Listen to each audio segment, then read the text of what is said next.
Okay, good afternoon, everyone. This is our business meeting. It's August 22nd, 2023. The time is 2 p.m. I'm calling this meeting to order. In attendance are Commissioners Matari and Duncan in person. Commissioner Brooks is on the phone. Please join me in a moment of silence.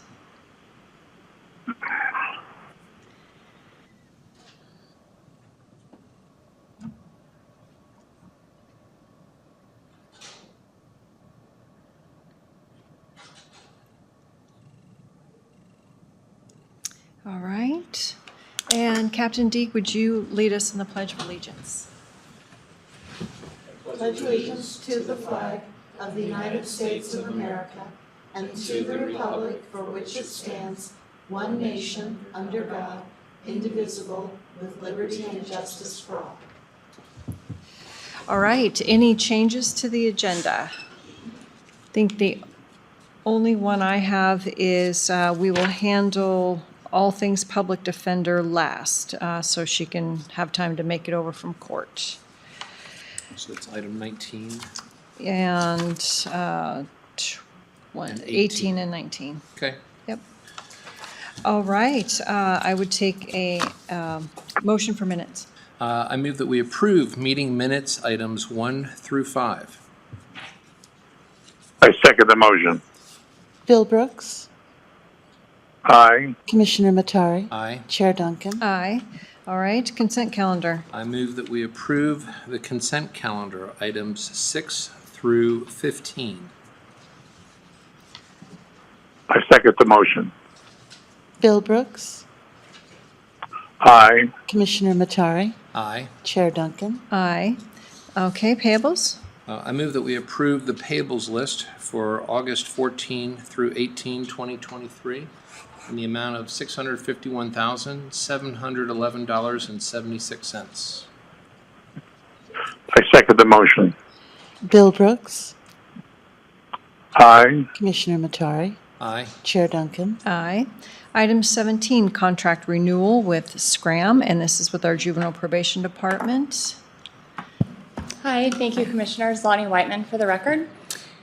Today we are coming before the board asking to renew our Scram contract. This is our contract that services our GPS units to keep kids out of detention if they don't need that as a sanction, and also to provide that service as a consequence if necessary.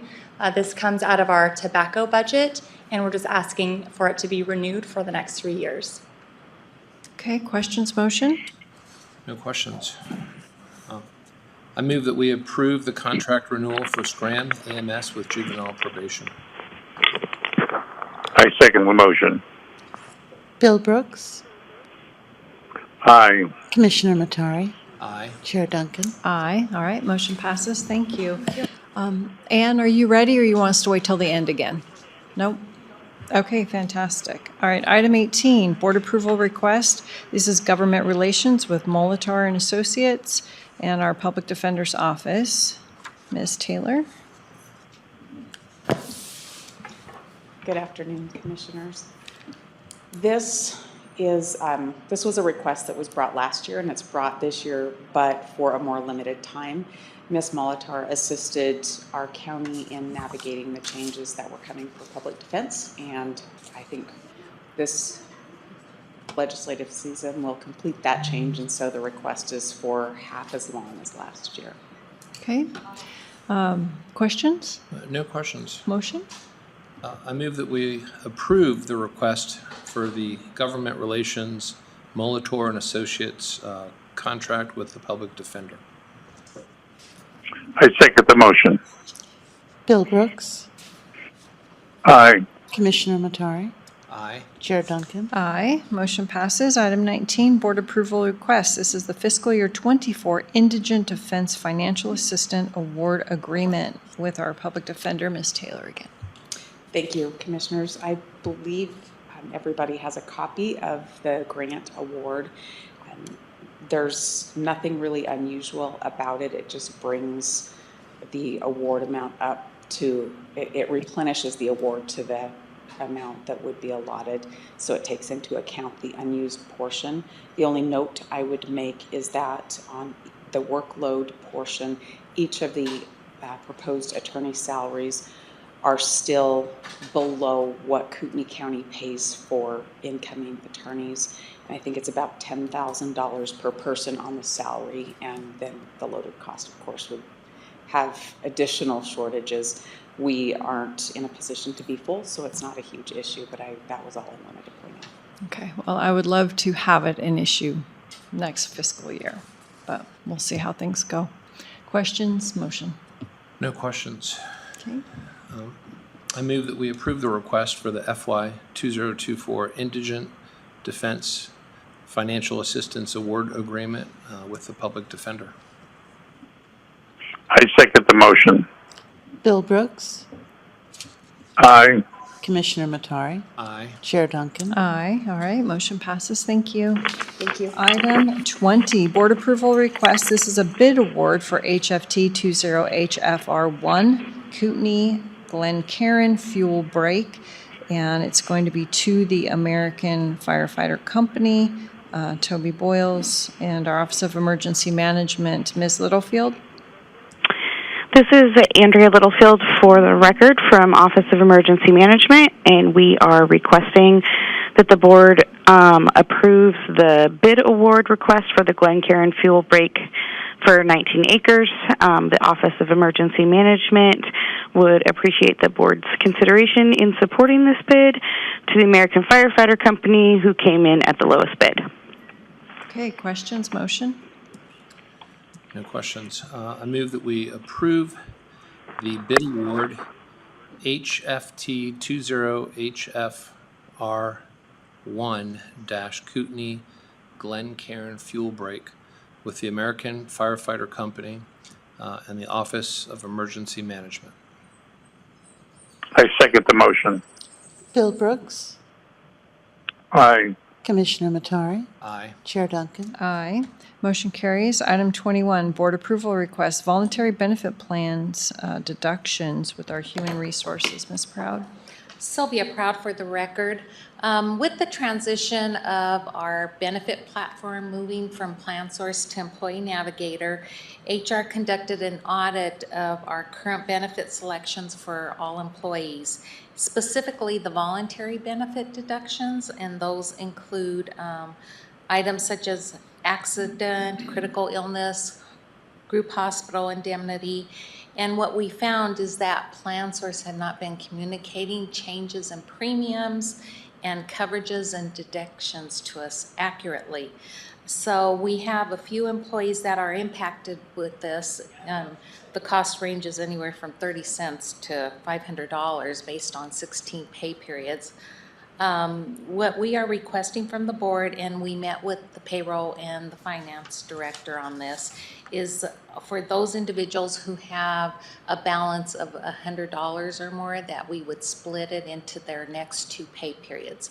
Fortunately, this pay period that we're in doesn't have the regular health insurance deductions in it, so that's helpful. But we do have still a few employees that need to have that broken down into 2 payments.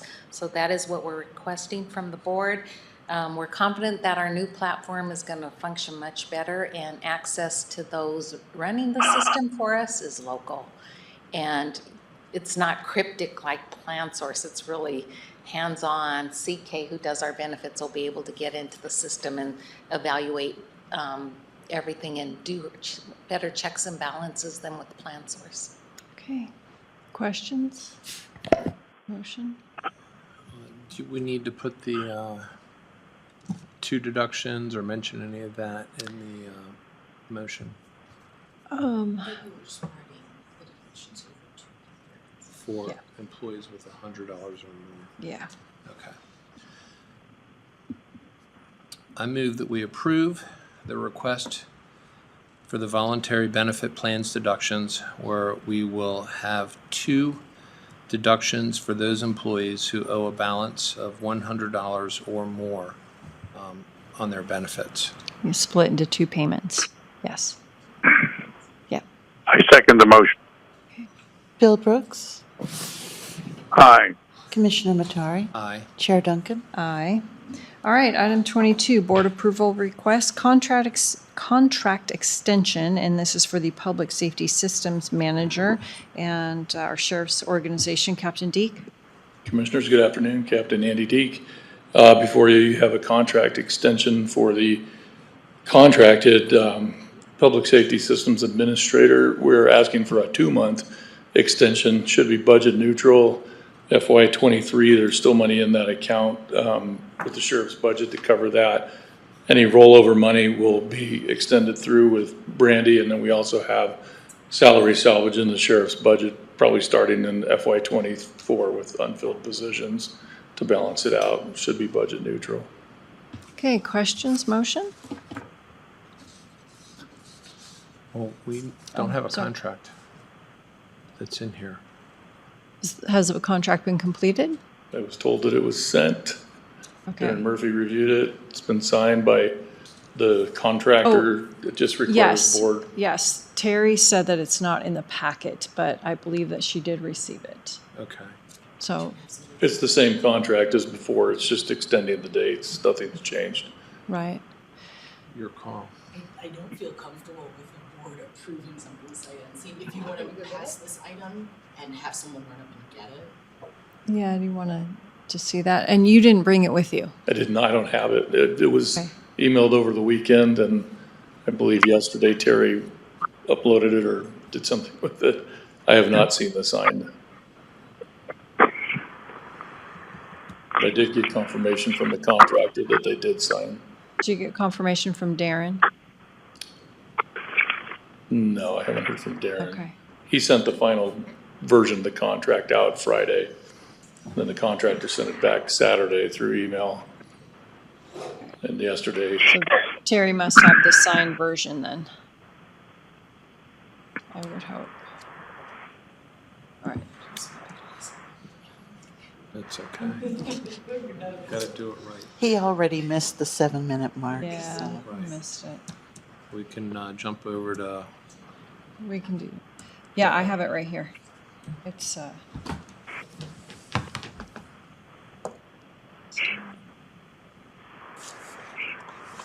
sorry, it's just this one right here.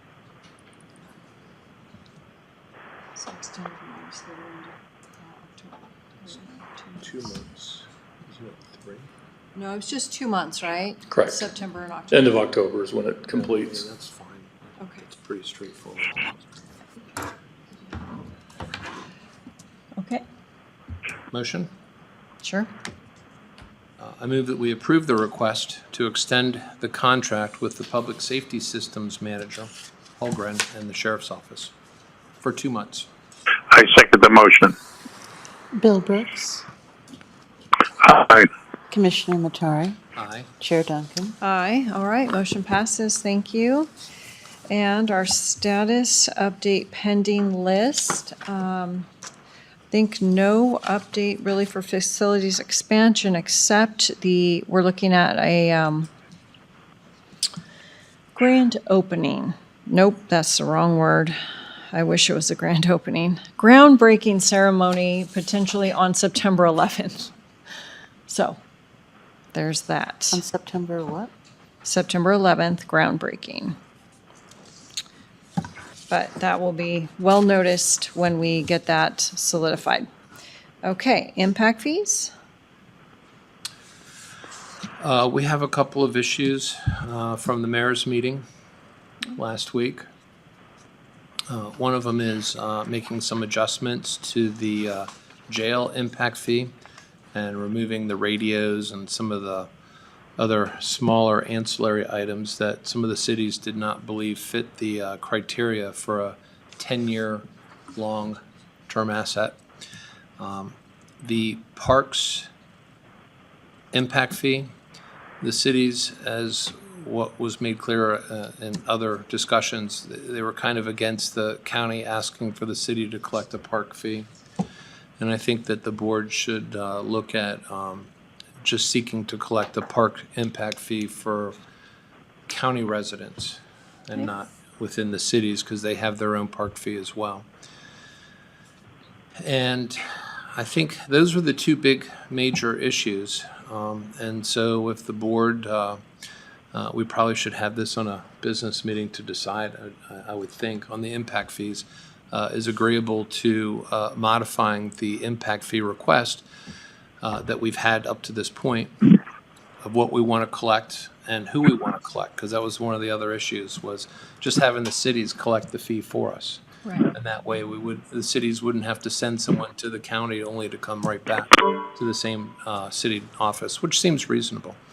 If we can conduct that business at a board meeting, a business meeting, or something like that, where we can give that direction, I think the cities would be very open to trying to help get this thing implemented sooner rather than later. Okay. Bill, any questions? No, as you know, I was out last week, so that sounds good to me. Okay. Prosecutor immediate space needs. Stan, I'm going to call on you. Any word from Building and Grounds on partitions? I do not believe that my office has heard back regarding anything they may or may not have found. Was it the airport or? Yeah. Yeah, so we're still, I think, waiting. Okay. Thank you. That's totally fine. Thank you. All right, and jail pods. We got an updated schedule, and it looks like the RFQ will be issued and public notice published on August 25th. So that's coming right up this week. And any other further on that? No, I don't have anything. Okay. And public comment. Jonathan, anybody? Anybody in person? Nobody's here. Okay, 2:17 meeting adjourned. Thank you.